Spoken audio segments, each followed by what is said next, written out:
today is again found in the book of Ephesians, the 6th chapter, verses 12 through 14.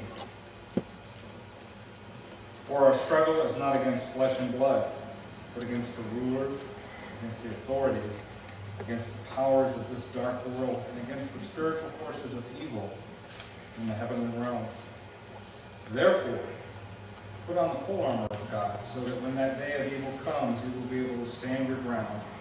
And after you have done everything, to stand. Stand firm then with the belt of truth buckled around your waist, and with the breastplate of righteousness in place. The summer that I turned 15, the people that bottle Mountain Dew came up with a campaign that caught my attention. Just at the beginning of summer, I turned on the TV one day and this commercial comes on, and it was young teenage girls about my age at the beach playing volleyball and drinking Mountain Dew. And they look like they're having a really good time, and as they're playing volleyball, they look over and there's a guy, again about my age, standing there watching them, and they say, "Come and join the fun." So he runs over to play volleyball with them, and the last scene you see the guy drinking the can of Mountain Dew, and it says, "Come join the fun." I drank a lot of Mountain Dew that summer. Didn't get much sleep because there's a ton of caffeine in Mountain Dew. But no matter how much Mountain Dew I drank every day that summer, no cute girls invited me to go play volleyball with them. And I began to suspect at that day something I've now come to know to be true. And here it is. The media lies to us sometimes. And that if you get your worldview from what you see at the movies and what you see on television and what you read in magazines, you're going to have a wrong view of the world. Right? You don't have to go back to my teenage years and commercials. There's stuff that happens today. One of our favorite shows is a show called Chuck. Well, it used to be. If you're like me, as soon as the networks found out that we liked Chuck, they quickly canceled it. Right? We tried to keep it a secret for 2 seasons, but they found out. But the premise of Chuck is that through a unique set of circumstances, the government's most powerful computer is wiped clean and put inside his head.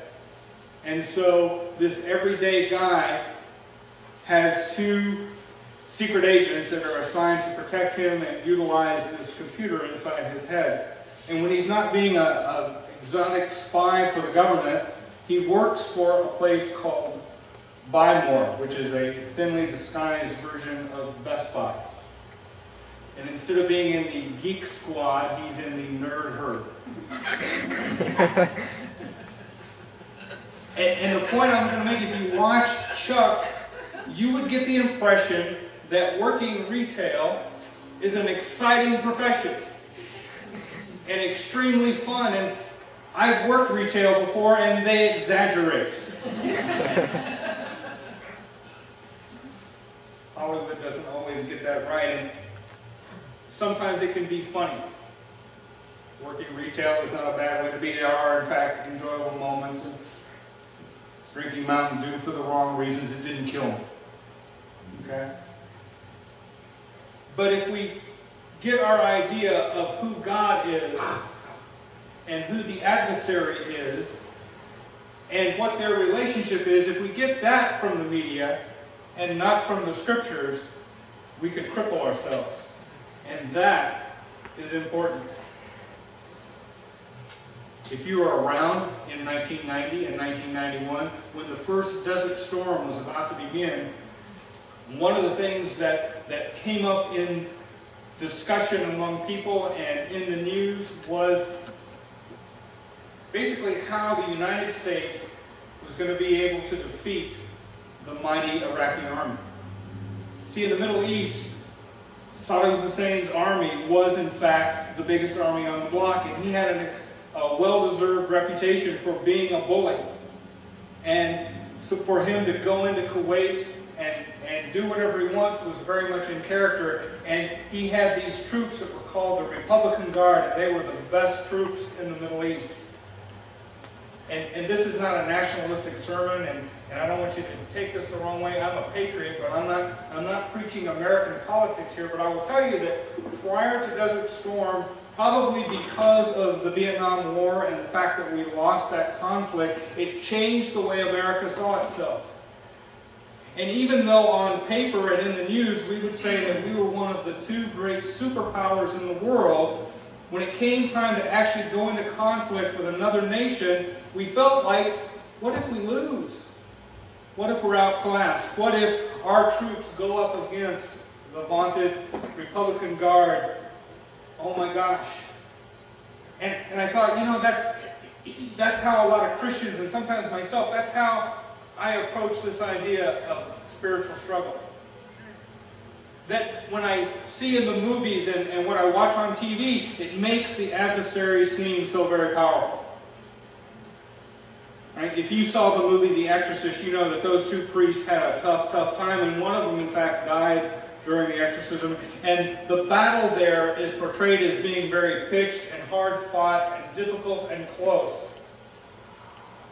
And I'm not saying the adversary should be taken lightly, quite the opposite.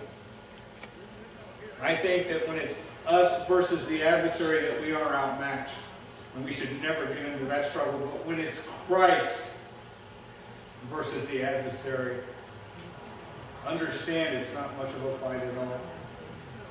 In the same way that our country made short order of Iraq, in that conflict, in the name of Christ, that adversary is very much outclassed.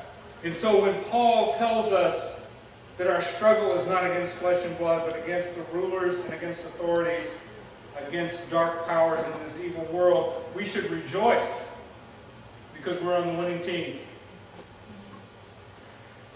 A couple of weeks ago when we first took this topic, I told you the story of the young lady that was in the military reserves in order to get an education and said, I never wanted to go to war.